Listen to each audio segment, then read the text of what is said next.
हम लोगों ने कल पढ़ा था पुनरुत्पादाभास अलंकार। आज हम लोग पढ़ रहे हैं पुनरोक्ति प्रकाश अलंकार। पुनरोक्ति प्रकाश अलंकार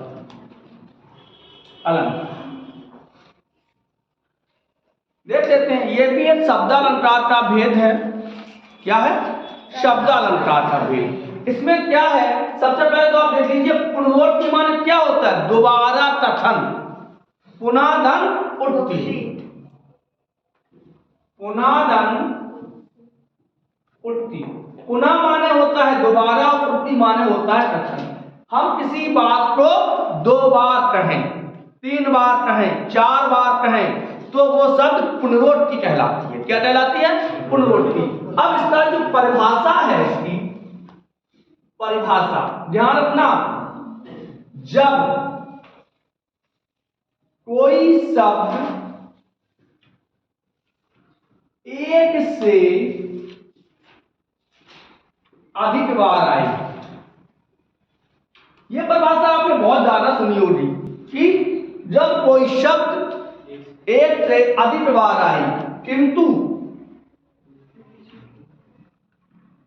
उसके अर्थ अभिन्न हो।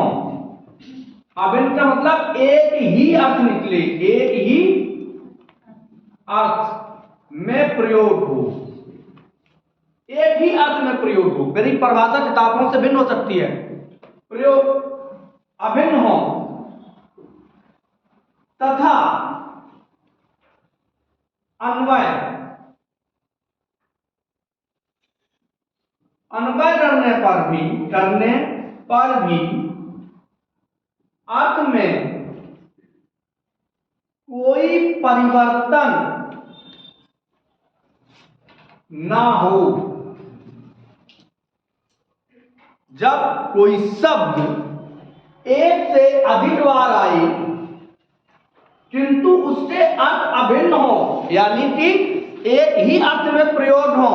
जैसे कनक में आप यमक में क्या होता है कि शब्द 2 बार आने पर अर्थ अलग हो जाते हैं, लेकिन यहां पर अर्थ अलग नहीं होंगे, एक ही अर्थ में प्रयोग हो। फिर लाटा अन्वय करने पर भी अर्थ में कोई परिवर्तन ना हो। लाटानुप्रास में क्या होता था कि अर्थ 2 बार आता था तो शब्द के अर्थ में परिवर्तन नहीं होता था, लेकिन जैसे ही अन्वय करते थे तो वाक्य के अर्थ में परिवर्तन हो जाता। ऐसी कोई भी बात यहां पर नहीं है। बस कोई शब्द एक से अधिक बार आ जाए किंतु उसके अर्थ में कोई परिवर्तन ना हो तो उसे हम पुनरोक्ति प्रकाश अलंकार कहते हैं। जैसे उदाहरण है, उत्तरा के धन रहो उत्तरा के पास। हे उत्तरा के पुत्र, हे उत्तरा के पुत्र, तुम अपनी मां उत्तरा के पास रहिए। हे उत्तरा के पुत्र, तुम अपनी मां उत्तरा के पास रहिए। तो उत्तरा माने यहां भी वही व्यक्ति है और यहां भी वही व्यक्ति है, तो इसे हम क्या कहेंगे? पुनरोक्ति प्रकाश। जहां एक शब्द एक से अधिक बार आए किंतु अर्थ में कोई परिवर्तन ना हो उसे हम पुनरोक्ति प्रकाश कहते हैं। अगला उदाहरण देख लेते हैं। परिभाषा बेटे दे रहे हैं हम।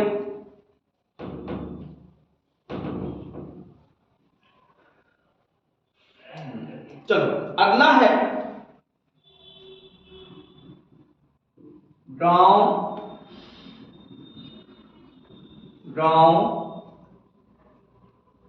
अस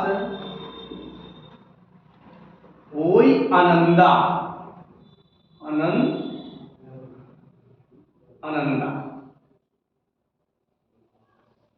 गांव में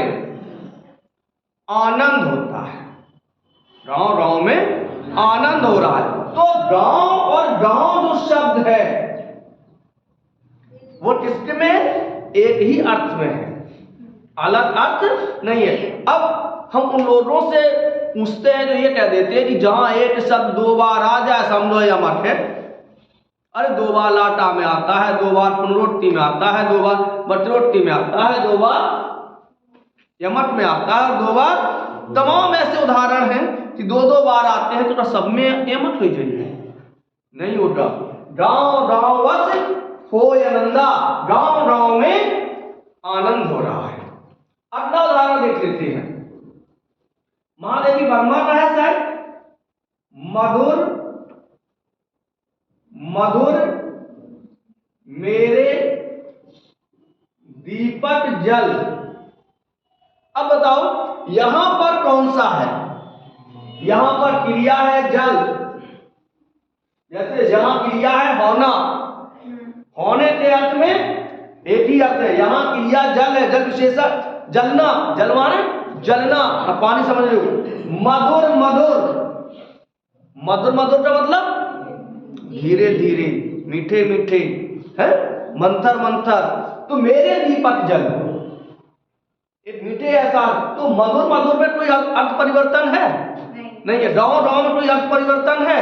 नहीं है। तो जहां एक शब्द दो या दो से एक या एक से अधिक बार आता है या कई बार आता है, किंतु उसके अर्थ में कोई भी परिवर्तन ना हो, तो उसे हम क्या कहेंगे?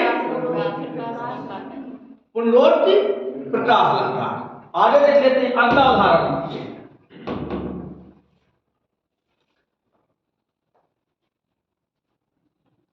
प्यास प्यास, धरती का हर पौधा उतारता। प्यास प्यास, धरती का हर पौधा उतारता, या प्यास प्यास करते धरती का हर पौधा मुरझाता है। प्यास प्यास, पूरा लिख दे रहे हम। प्यास प्यास करके धरती का हर पौधा मुरझाता है। तो प्यास और प्यास शब्द कोई अंतर है? मुझे लगता कोई अंतर नहीं है कि भाई पानी पानी। तो प्यास प्यास एक शब्द की पुनरावृत्ति हुई है, लेकिन दोनों के अर्थ वही। आप यहां पे दो अर्थ नहीं निकाल सकते हो। सूखा पड़ा है, धरती का हर पौधा ये कहता है भाई मुझे भी प्यास लगी, और वो मुरझाता। तो जहां एक शब्द एक से अधिक बार आए, किंतु अन्वय करने पर शब्द के अर्थ में कोई परिवर्तन ना हो, उसे हम पुनरोक्ति प्रकाश अलंकार कहते हैं। आगे और देख लेते हैं।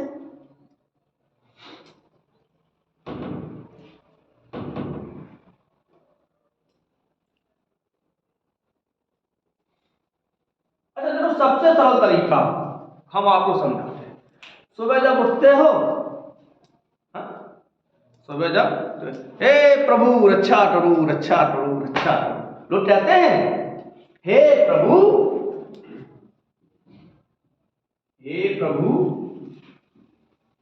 रक्षा करो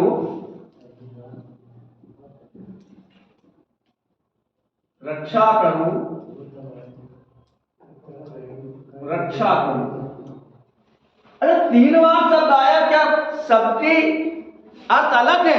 नहीं, यहां सबके अर्थ एक ही है।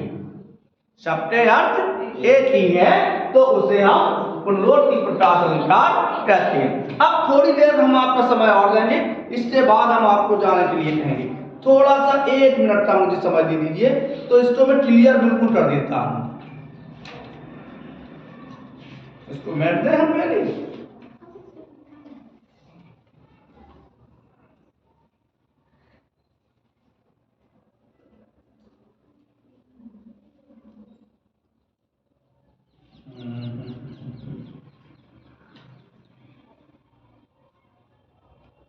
अच्छा, कुछ अलंकार और भी होते शब्दा में। जैसे एक अलंकार है भाषा समर्थ अलंकार, वीप्सा अलंकार, प्रहेलिका अलंकार। तो ये चलो हम 1 मिनट में आपको वीप्सा अलंकार समझाई देते हैं। वीप्सा अलंकार 1 मिनट का टाइम है। कल से हम लोग अर्थालंकार की ओर चलेंगे, आज हम लोग वीप्सा समझ लेते हैं। अच्छा, वीप्सा किसे कहते हैं, क्या है वीप्सा किसे कहते हैं? जब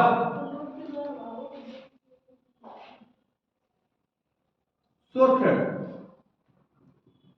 शोक, घृणा, हर्ष आदि मनोविकारों द्वारा शब्द मनोविकारों द्वारा शब्दों की पुनरावृत्ति हो तो वहां वीप्सा होता है। हर्ष, शोक, दुख, करुणा आदि के द्वारा शब्दों की पुनरावृत्ति हो तो उसे हम क्या कहेंगे? वीप्सा अलंकार। क्या कहेंगे? वीप्सा। जैसे वे तो हमारे हैं, अधिकार पूर्वक, वे तो हमारे हैं, ले भाई, हमारे हैं, वे तो हमारे हैं। अब वो अधिकार से कह रही है गोपी, हम भी उन्हीं के हैं। ये मनोविकार है मेरे। सुखी रहें, सब सुखी रहें, ये प्रसन्नता का बोध है। पंडित जी से कहो सुखी रहो। तो ये क्या है? वीप्सा अलंकार है। आगे देख लेते हैं। और एक उदाहरण और देख लेते हैं।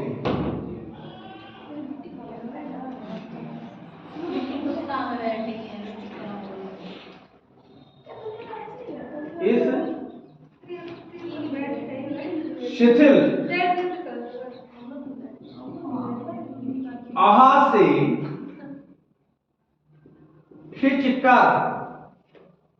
खिंचकर तुम आओगे,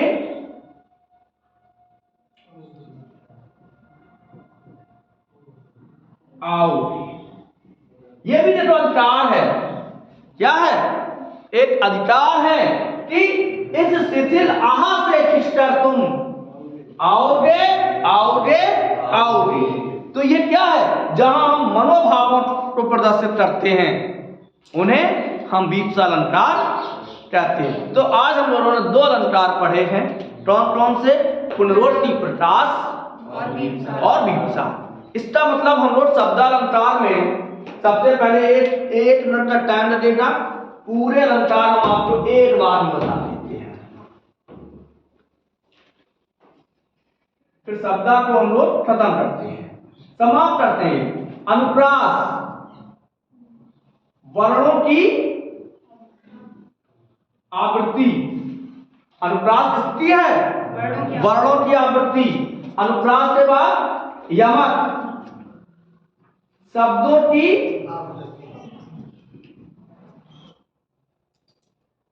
आवृत्ति, किंतु अर्थ भिन्न। जितने बार शब्द आए उतने बार अर्थ हो। बसन देव ब्रजराज मोय, बसन देव ब्रज में, कौन सा है? यमक है।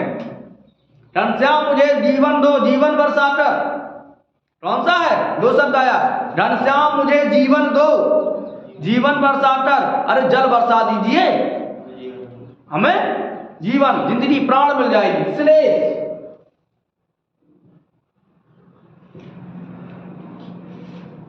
शब्द एक, अर्थ अनेक। घनश्याम जीवन दो, या सखी आए गए घनश्याम, सखी आए गए घनश्याम, घनश्याम आ गए, पता नहीं बादल आ गए कि कृष्ण आ गए। और अगर हम यही बात कह दें सखी आए गए घनश्याम, मगर घनश्याम नहीं आई, बादल आ गए, वर्षा आ गई, लेकिन मेरे कृष्ण नहीं आई। और केवल घनश्याम मुझे जीवन दो, जीवन बरसाकर यमक हो दिया, और घनश्याम मुझे जीवन दो तो श्लेष हो गया। अब ये पता नहीं चलेगा कि हम कृष्ण से कह रहे या बादल से कह रहे। गोपियों के अर्थ में होगा कि घनश्याम मुझे जीवन दो, एक बार दर्शन आके दे दो। और किसान कह रहा है कि घनश्याम जीवन दो, भैया पानी बरसाए दो, फसलें सही हो जाए, भूखे न मरे। चलो तो अनुप्रास श्लेष वज्रोक्ति,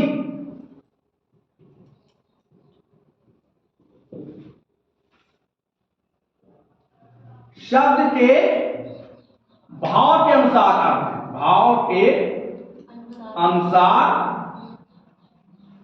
अर्थ। देखो हो सकता है ये परिभाषा किताबों में ना हो, यहां क्या है भाव के अनुसार, कि तुम किसी भाव से कहोगे, हम किसी भाव से, दोनों अर्थ डालेंगे। द्वार पर कौन, हरि नाम है हमारो, बसो कानन पहाड़ में, एक हरि भगवान विष्णु या कृष्ण। तो जहां शब्द के अर्थ भाव के अनुसार निकले, यानी वक्ता कुछ कहे, श्रोता उसका अर्थ कुछ और लगाए, उसे हम वज्रोक्ति कहते हैं। पुनरोक्ति,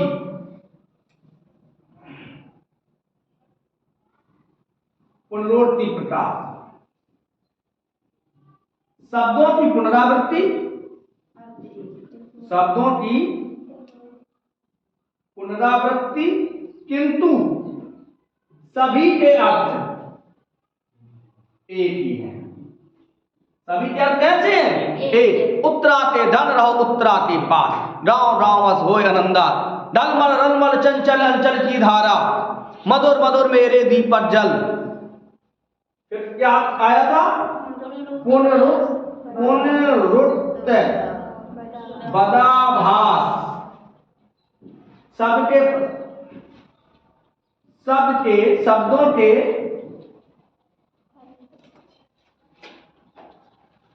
शब्दों के पर्यायवाची, किंतु अर्थ अलग। पुनर्भास में क्या होता है? शब्दों के पर्यायवाची आते हैं किंतु अर्थ भिन्न होते हैं। जैसे जनटो टनट सुवर्ण बाबला कर देती है, जनटो टनट सुवर्ण, टनट माने सोना, सुवर्ण माने सुंदर स्त्री। सही है?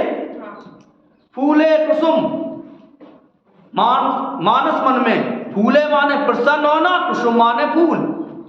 पुन फिर राम निकट सो आई, पुन माने दोबारा, फिर माने लौट कर, वह दोबारा लौट कर राम के पास आती है। तो शब्दों के पर्यायवाची हैं किंतु अर्थ भिन्न हो, उसे हम पुनरुक्त बदाभास कहते हैं। 1 2 3 4 5 6 और 20 भी आपने पढ़ाई है कि मनोवेदों द्वारा शब्दों का की आवृत्ति, या मनोवेदों के द्वारा शब्दों का है, हम उन्हीं के हैं, उन्हीं के हैं, उन्हीं के हैं। कल हम आपको पढ़ाएंगे, ये हमारे शब्दालंकार थे। कल हम केवल 2 चीजें आपको पढ़ाएंगे, अर्थालंकार की परिभाषा और अर्थालंकार का विवरण, कितने प्रकार यानी भेद। तब तक के लिए प्रेम से बोलो राधे राधे।